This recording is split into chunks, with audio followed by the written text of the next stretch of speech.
Hi, and welcome back to Noteworthy Fiction. My name is Nicole, and thanks for watching. So, today I'm going to go over what I am calling my Drood project. I wanted to discuss this project because I've been super excited about it ever since I guess I came up with it. And yeah, if you're interested in reading along or working through me, like good luck, because I'm not reading through these books in any particular order, but I guess I have to give you the backstory. So a few summers ago, maybe two, I believe the summer of 2022, I went into a lovely bookstore, which if I can remember the name of, I will link down below. I pulled this book off the shelf and I was immediately curious. I'm not gonna lie, I pulled it off because it was just a thick book and I like big books. So you can watch that video that I did on that. And I read the back of this book, and what caught my attention was one of the final paragraphs in the description. Based on the historical details of Charles Dickens' life and narrated by Wilkie Collins, Dickens' friend, frequent collaborator, and Salieri-esque secret rival, Drood explores the still unsolved mysteries of the author's last years and may provide the key to his final unfinished work, The Mystery of Edwin Drood. So I read that and it was like a whole bunch of buzzwords to me. It said Charles Dickens, and then it said Wilkie Collins. I've read The Moonstone. I read The Woman in White, both in high school, and really enjoyed them and was very fascinated by his writing style. And I was like, and I never knew that Wilkie Collins and Charles Dickens were friends. So then I'm like, okay, now you have two writers who I really enjoyed, who I didn't realize who are friends, and this book is about one of them, and it's, fictionally narrated by the other one, and I love Wilkie Collins's like narrations in his books, so I'm super excited about that. And then you add to it, it mentions they have a Salieri-esque um like rival, which I didn't know what that meant. I had to look that up. Apparently, Mozart had a rival. This guy from Italy, Salieri, was his rival, and they were secret competitors, so slash not so secret because then it eventually became public. So anyway, it makes sense to me though that Dickens and Collins were rivals because they're at the same time they're friends and they're both writing in semi-similar genres. So they have this rivalry, and then Drood explores the mystery of Charles Dickens' last unfinished work, which I also didn't know about. So then I had to go and talk to the bookstore owner, and the bookstore owner was like, "Oh my gosh, you don't know about this? You haven't read this book? Well, if you were interested in reading that book, then you've actually got to read this book, which is The Mystery of Edwin Drood by Charles Dickens." Now, was she trying to sell me this? No. I honestly don't think she was because I already went up there fangirling all over the place.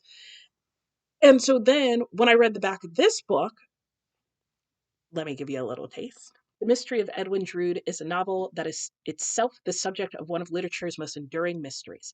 The story recounts the troubled romance of Rosa Budd and the book's eponymous character, Edwin Drood, who later vanishes. Was Drood murdered, and if so, by whom? All clues point to John Jasper, Drood's lugubrious uncle who coveted Rosa. Or did Drood orchestrate his own disappearance? As Charles Dickens died before finishing the book, the ending is intriguingly ambiguous. But this book supposedly is going to tell you what might be an ending. So then I'm like, what? Now I have to read this so that I can read this. But then I thought, you know what? I haven't read Wilkie Collins in a while. So that means before I read that, I should really read The Moonstone so I get a good sense of his books. But I recalled The Woman in White actually being more mysterious. So maybe I should read both of these books by Wilkie Collins so that I can then read The Mystery of Edwin Drood and know what the mystery is. But then I decided that before I read that, maybe I should read another Charles Dickens, which may have been what led me to read David Copperfield to begin with. I think it was. Or no, I had already read David Copperfield. I don't know how that happened, but I decided I should read more by Charles Dickens, and I have. And then I should read this. And then once I've read those three books plus four or five, I should read Drood. And thus began my Drood project, because wow, did that quickly explode into like a whole list of reading just to read this book. But then I was talking to the bookstore owner about this further, And she was like, absolutely, yes, do that. It's an amazing idea. All of those books are great. And we talked about what we should read. And then it turned out that she told me, she was like, I actually bought this book because she had read it and she loved it. And she loves those two authors and thought it was an amazing combination of things and just blew her mind. And she was like, I didn't think this book would actually sell very well because it's such like a niche kind of idea.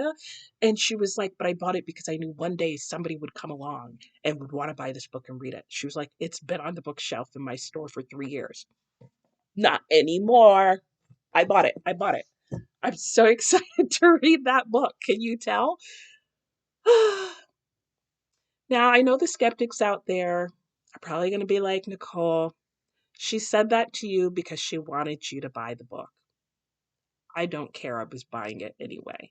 So we had a lovely talk about that, about Victorian literature, about David Copperfield, about all these different books and good coffee shops to go to, how neither of us like dark French roast. It was a wonderful time in a beautiful bookstore. I highly recommend going. I did read The Moonstone earlier this year and reconfirmed. Oh, such a good book. If you have not read The Moonstone by Wilkie Collins, I mean, look at the cover of this. Every man's library. They do it every time. You know I like a book if I bought it in hardback. I read it in paperback, but this is a forever keep for me. If you like a good fast-paced mystery, I mean, Wilkie Collins is on the sensation side of things, so that just promises that it's going to be wild. Nothing that you think is going to happen happened. I thought I knew who it was, then I doubted everything that, that I thought I knew repeatedly, because that's what he makes you do. And I like that because otherwise, usually I figure out in like the first couple of the pages who did it, and then the rest of the time I'm like, what are we doing here? And I'm not a mystery reader. But I like Wilkie Collins and I like his mysteries and I like sensation novels. My plan for reading those is just to get them onto my TBR each month. So you can watch my TBR videos where it just gets crazier and crazier and more elaborate, according to my son. But if you see Drood on there, or the Drood Project, that's what it's referring to. At this point, because these are the ones that I have left, it is referring to these 4 books.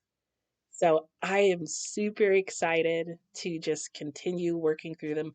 That's a lie. It's not these 4 books anymore because I've read this one. But it included that at one point. It will be these 3 books that I am trying to get onto my TBR over the course of the next whatever. I hope I get to all of them next year, to be honest.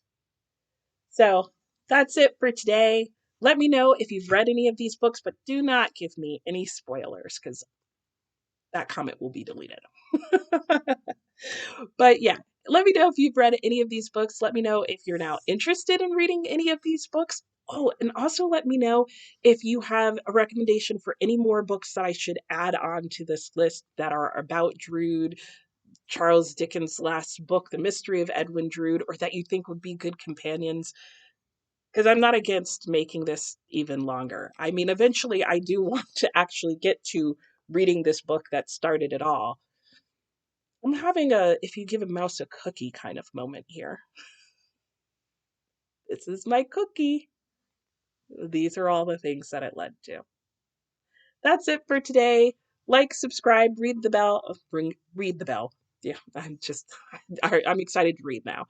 Like, subscribe, and ring the bell if you would like to, I don't know, keep watching my videos and see me eventually one day pick this and just explode in excitement and happiness. Even though, ironically, these are mysteries and some of them are apparently pretty gruesome, and I think this is actually technically a horror, which I don't read at all because I get scared really easily. But that's that. This is here and now and whatever. And so that's it for today. Bye.